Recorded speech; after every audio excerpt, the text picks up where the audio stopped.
Hi everyone, ഏവർക്കും നമസ്കാരം. EyePlus training സൊല്യൂഷന്റെ പുതിയൊരു ക്ലാസ്സിലേക്ക് ഏവർക്കും സ്നേഹം നിറഞ്ഞ സ്വാഗതം.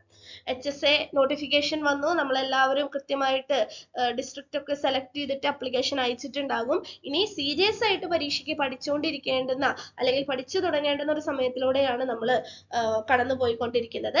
അപ്പൊ ഇന്നത്തെ ക്ലാസ്സിലെ HSA മലയാളം സിലബസിലെ വളരെ ഇമ്പോർട്ടന്റ് ആയിട്ടുള്ള ഒരു ടോപ്പിക്കാണ് നമ്മൾ പഠിക്കാനായിട്ട് പോകുന്നത്. മലയാള ഗദ്യത്തിന്റെ വളർച്ചയുമായി ബന്ധപ്പെട്ടിട്ട് വളരെയധികം പ്രാധാന്യം അർഹിക്കുന്ന ഒരു കൃതിയാണ് അംബരീഷോപാഖ്യാനം. അപ്പൊ ഇന്ന് നമ്മൾ എക്സാം ഓറിയന്റഡ് ആയിട്ട് അംബരീഷോപാഖ്യാനവുമായി ബന്ധപ്പെട്ടിട്ട് എന്തൊക്കെ കാര്യങ്ങളാണ് പഠിക്കേണ്ടത് എന്നതിനെ കുറിച്ചിട്ടാണ് ചർച്ച ചെയ്യുന്നത്. അപ്പൊ അംബരീഷോപാഖ്യാനത്തിന്റെ പ്രതിപാദ്യം എന്താണ്, അല്ലെങ്കിൽ അതിന്റെ ഇതിവൃത്തം എന്താണ്, ഭാഷാപരമായിട്ടുള്ള സവിശേഷതകൾ എന്തൊക്കെയാണ്, അംബരീഷോപാഖ്യാനം കൃതിയുടെ ഭാഷാപരമായിട്ടുള്ള സവിശേഷതകൾ എന്തൊക്കെയാണ്, അംബരീഷോപാഖ്യാനം എന്നീ കൃതിയുമായി ബന്ധപ്പെട്ടിട്ട് എക്സാം ഓറിയന്റഡ് ആയിട്ട് വരുന്ന ചോദ്യങ്ങൾ, ആവർത്തന ചോദ്യങ്ങൾ എന്തൊക്കെയാണ് തുടങ്ങിയ കാര്യങ്ങളാണ് ഇന്നത്തെ ക്ലാസ്സിലൂടെ നമ്മൾ പഠിക്കുന്നത്. വളരെ കുഞ്ഞു ക്ലാസ് ആണ്. അപ്പോൾ വീഡിയോ കൃത്യമായിട്ട് നിങ്ങൾക്ക് പോസ് ചെയ്തതിന് ശേഷം കുഞ്ഞു കുഞ്ഞു പോയിന്റുകളായിട്ട് നോട്ട് എഴുതി എടുക്കാവുന്നതാണ്. പരീക്ഷയ്ക്ക് തൊട്ട് മുമ്പുള്ള ക്വിക്ക് റിവിഷൻ ഏറ്റവും കൂടുതൽ സഹായിക്കുക നമ്മൾ സ്വയം എഴുതിയുണ്ടാക്കിയ ഇത്തരത്തിലുള്ള നോട്ടുകളാണ്.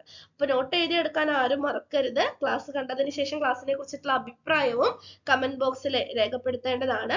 അപ്പൊ നമ്മുടെ ഐപ്ലസ് ടീമിന്റെ HSA മലയാളം കോഴ്സ് പൂർവാധികം ശക്തിയോടുകൂടി മുന്നോട്ട് പോവുകയാണ്.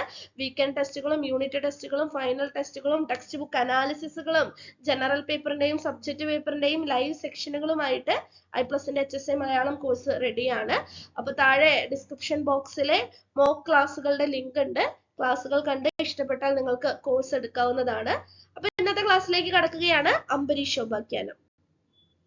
അംബരീഷോപാഖ്യാനം 14-ാം നൂറ്റാണ്ടിൽ രചിക്കപ്പെട്ടു എന്ന് കരുതുന്ന കൃതിയാണ് അംബരീഷോപാഖ്യാനം. ഇതിന്റെ മുഖ്യ പ്രമേയം അല്ലെങ്കിൽ പ്രതിപാദ്യം എന്ന് പറയുന്നത് അംബരീഷ ചരിതമാണ്. അപ്പൊ അംബരീഷ ചരിതം അറിയാത്തവർക്ക് വേണ്ടി പറയാം. അയോധ്യയിലെ രാജാവായിരുന്നു അംബരീഷൻ. അംബരീഷനാണ് അംബരീഷോപാഖ്യാനത്തിലെ മുഖ്യ കഥാപാത്രം, നായകൻ എന്ന് പറയുന്നത്. അപ്പൊ അയോധ്യയിലെ രാജാവായിരുന്ന അംബരീഷൻ വസിഷ്ഠ മഹർഷിയുടെ നിർദ്ദേശപ്രകാരം ഏകാദശി വ്രതം അനുഷ്ഠിക്കുകയാണ്. അപ്പോ അംബരീഷൻ ഏകാദശി വ്രതം അനുഷ്ഠിക്കുന്നത് കണ്ടിട്ട് ഇന്ദ്രന് തന്റെ സ്ഥാനം നഷ്ടപ്പെടുമോ എന്ന് ഭയം വരികയാണ്. അപ്പോ ഈ ഏകാദശി വ്രതം മുടക്കുവാൻ വേണ്ടിയിട്ട് ഇന്ദ്രൻ ദുർവാസാവിനെ നിയോഗിക്കുകയാണ്. അപ്പൊ അംബരീഷൻ ഈ വ്രതം മുടങ്ങാതിരിക്കാൻ വേണ്ടിയിട്ടും വ്രതം മുന്നോട്ട് കൊണ്ടുപോകാൻ വേണ്ടിയിട്ടും മഹാവിഷ്ണുവിനെ സ്മരിക്കുകയും സുദർശന ചക്രം പ്രത്യക്ഷപ്പെടുകയും ചെയ്തു. ദുർവാസാവ് അതുകൊണ്ട് ഭയപ്പെട്ട് ശിവനെയും വിഷ്ണുവിനെയും അഭയം പ്രാപിക്കുന്നു. അപ്പൊ മഹാവിഷ്ണുവിന്റെ നിർദ്ദേശം അനുസരിച്ച് മഹർഷി അംബരീഷനെ സമീപിച്ച് ക്ഷമ ചോദിക്കുന്നുണ്ട്. ദുർവാസാവ് അംബരീഷനെ സമീപിച്ച് തങ്ങളുടെ എന്താ പറയാ തപം മുടക്കാനായിട്ട് വ്രതം മുടക്കാനായിട്ട് ഞാൻ ശ്രമിച്ചു, എന്നോട് ക്ഷമിക്കണം എന്ന് പറയുന്നു. അപ്പോ ഇതായിരുന്നു എന്തിന്റെ പ്രമേയം, അംബരീഷ ചരിതത്തിന്റെ പ്രമേയം. ഇതാണ് അംബരീഷോപാഖ്യാനത്തിന്റെ കേന്ദ്ര വിഷയം എന്ന് പറയുന്നത്. അപ്പോ ഏകാദശി വ്രതത്തിന്റെ മാഹാത്മ്യമാണ് ഇതിൽ പ്രധാനമായിട്ടും വർണ്ണിക്കുന്നത്. ലളിതവും പ്രസന്നവുമാണ് അംബരീഷ ചരിതത്തിലെ ഭാഷ. അപ്പൊ എന്താണ് പ്രമേയം, ഏത് കാലഘട്ടത്തിലാണ് രചിച്ചത് എന്ന് നമ്മൾ പറഞ്ഞു. ഇനി എന്താണ് അംബരീഷോപാഖ്യാനത്തിലെ ഭാഷ എന്ന് നോക്കാം. ലളിതവും പ്രസന്നവുമായിട്ടുള്ള ഭാഷയാണ് അംബരീഷ ചരിതത്തിലെ ഭാഷ. അലങ്കാരത്തിന്റെ ആർഭാടമില്ലാതെ ചെറിയ വാചകങ്ങളിൽ കഥ രസകരമായിട്ട് അവതരിപ്പിക്കുകയാണ് ചെയ്യുന്നത്. എന്നാൽ ചില സന്ദർഭങ്ങളിൽ പ്രൗഢഗംഭീരമായിട്ടും ഭാഷ ഉപയോഗിച്ചു കാണുന്നു. അപ്പൊ പൊതുവെ ലളിതവും പ്രസന്നവുമാണ് അംബരീഷ ചരിതത്തിലെ ഭാഷ. അലങ്കാരത്തിന്റെ ആർഭാടമില്ലാതെ ചെറിയ ചെറിയ വാക്യങ്ങളിൽ രസകരമായിട്ട് കഥ പറഞ്ഞു പോകുന്ന രീതിയാണ് അംബരീഷോപാഖ്യാനത്തിലെ സ്വീകരിച്ചിട്ടുള്ളത്. എന്നാൽ ചില സന്ദർഭങ്ങളിൽ പ്രൗഢഗംഭീരമായിട്ടുള്ള ഭാഷയും ഉപയോഗിച്ച് കാണുന്നുണ്ട്. ആധുനിക മലയാള ഗദ്യത്തോട് പല കാര്യത്തിലും കൂറു പുലർത്തുന്ന ഗദ്യശൈലിയാണ് അംബരീഷോപാഖ്യാനത്തിൽ നമുക്ക് കാണാനായിട്ട് സാധിക്കുന്നത്. അംബരീഷ ചരിതത്തിന്റെ പ്രമേയം നമ്മൾ ചുരുക്കി പറഞ്ഞിരുന്നു. അയോധ്യാധിപതിയായ അംബരീഷൻ വസിഷ്ഠ മഹർഷിയുടെ ഉപദേശം അനുസരിച്ച് ഏകാദശി വ്രതം അനുഷ്ഠിച്ച് തുടങ്ങുകയും അതുകൊണ്ട് സ്വസ്ഥാനം നഷ്ടപ്പെട്ടേക്കുമോ എന്ന് ഭയന്ന ഇന്ദ്രൻ ദുർവാസാവിനെ വ്രതം മുടക്കാനായിട്ട് നിയോഗിക്കുകയും ചെയ്യുന്നു. ദ്വാദശി കഴിയുന്നതിന് മുമ്പ് അകത്തെഴുന്നള്ളണമെന്ന് അംബരീഷൻ മഹർഷിയോട് പറഞ്ഞപ്പോൾ അദ്ദേഹം ക്രുദ്ധനായിട്ട് മഹാരാജാവിനെ ശപിക്കുന്നു. അംബരീഷൻ മഹാവിഷ്ണുവിനെ സ്മരിച്ചതോട് കൂടിയിട്ട് സുദർശന ചക്രം പ്രതിഷ്ഠപ്പെടുകയും ദുർവാസാവ് അത് കണ്ട് ഭയപ്പെട്ട് ആദ്യം ശിവനെയും അവിടെ അഭയം സിദ്ധിക്കാതെ വന്നപ്പോൾ മഹാവിഷ്ണുവിനെയും ശരണം പ്രാപിക്കുകയും ചെയ്യുന്നു. മഹാവിഷ്ണുവിന്റെ നിർദ്ദേശം അനുസരിച്ച് മഹർഷി അംബരീഷനെ തന്നെ സമീപിച്ച് ക്ഷമായാചനം ചെയ്ത് ഏകാദശി വ്രതത്തിന്റെ മാഹാത്മ്യം വെളിപ്പെടുത്തുന്നതാണ് അംബരീഷോപാഖ്യാനത്തിന്റെ കേന്ദ്ര പ്രമേയം എന്ന് പറയുന്നത്. അംബരീഷോപാഖ്യാനത്തിന്റെ ഭാഷാപരമായിട്ടുള്ള പ്രത്യേകതകൾ നോക്കാം. മലയാളത്തിലെ ഇന്നത്തെ അക്ഷരമാലയുടെ സമ്പൂർണ്ണ രൂപം അംബരീഷോപാഖ്യാനത്തിൽ കാണാനായിട്ട് സാധിക്കും.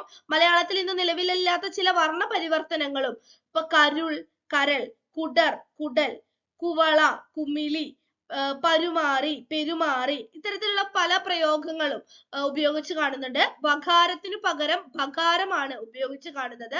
നമ്പ്യാർ തമിഴിന് മറ്റൊരു ഉദാഹരണമാണ് അംബരീഷോപാഖ്യാനം. നമുക്കറിയാവുന്ന കാര്യം തന്നെയാണ്. കഥ നാടകീയമായി സംഭാഷണ സഹിതം അവതരിപ്പിക്കുന്ന രീതിയാണ് അംബരീഷോപാഖ്യാനത്തിൽ സ്വീകരിച്ചിരിക്കുന്നത്. ഉടവയായതു, വന്നുകൂടിതു, ഒച്ചപ്പട്ടിതു, നിറയെപ്പട്ടിതു എന്നിങ്ങനെ ക്രിയാപദങ്ങൾക്ക് വളരെയധികം പ്രത്യേകത ഏതിൽ കാണാനായിട്ട് സാധിക്കും? അംബരീഷോപാഖ്യാനത്തിൽ കാണാനായിട്ട് സാധിക്കും. ഒരു കുഞ്ഞു ടോപ്പിക്കാണ് അംബരീഷോപാഖ്യാനം എന്ന് നമ്മൾ പറഞ്ഞു. അപ്പൊ അംബരീഷോപാഖ്യാനവുമായി ബന്ധപ്പെട്ടിട്ടുള്ള ആവർത്തന ചോദ്യങ്ങളിലേക്ക് നമ്മൾ കടക്കുകയാണ്. അംബരീഷോപാഖ്യാനത്തിന്റെ രചനാകാലം ഏതാണ്? 14ാം ശതകമാണ്. അപ്പൊ ആവർത്തന ചോദ്യങ്ങൾ എന്തുകൊണ്ടാണ് ഇങ്ങനെ തരുന്നത് എന്നുള്ളത് പറയാറുണ്ട് നമ്മൾ പല ക്ലാസ്സുകളിലും. എങ്ങനെയാണ് ചോദ്യം വരുന്നത് എന്ന് നിങ്ങൾക്ക് പരിചിതമാകാൻ വേണ്ടിയിട്ടാണ് ചോദ്യം അതേ രൂപത്തിൽ തന്നെ ആവർത്തന ചോദ്യങ്ങൾ എന്ന വിഭാഗത്തിൽ ഉൾപ്പെടുന്നത്. ഇനി വെറുതെ അല്ല നമ്മൾ ആവർത്തന ചോദ്യങ്ങൾ എന്ന ഹെഡിങ് കൊടുത്തിരിക്കുന്നത്. ഈ ചോദ്യങ്ങൾ പലപ്പോഴും പല പരീക്ഷകൾക്കും ആവർത്തിച്ചു വന്നിട്ടുള്ളതാണ്. അപ്പൊ ഈ ആവർത്തന ചോദ്യങ്ങൾ ചോദിക്കുന്നത് വഴി അംബരീഷോപാഖ്യാനം എന്നുള്ള ടോപ്പിക് മുഴുവനായിട്ട് നമ്മൾ പഠിക്കുകയാണ് ചെയ്യുന്നത്. അംബരീഷോപാഖ്യാനത്തിന്റെ രചനാകാലം 14ാം ശതകമാണ്. അംബരീഷോപാഖ്യാനത്തിന്റെ പ്രതിപാദ്യം എന്താണെന്ന് കണ്ടു. ഒന്നില്ലെങ്കിൽ അംബരീഷ ചരിതം എന്നുള്ള ഓപ്ഷൻ നോക്കുക. അതല്ലെങ്കിൽ നമ്മൾ ഏറ്റവും കൂടുതൽ പ്രാധാന്യം കൊടുക്കേണ്ടത് ഏകാദശി വ്രതത്തിന്റെ മഹാത്മ്യം എന്നുള്ളതാണ്. അപ്പൊ അംബരീഷോപാഖ്യാനത്തിന്റെ പ്രതിപാദ്യം എന്താണ്?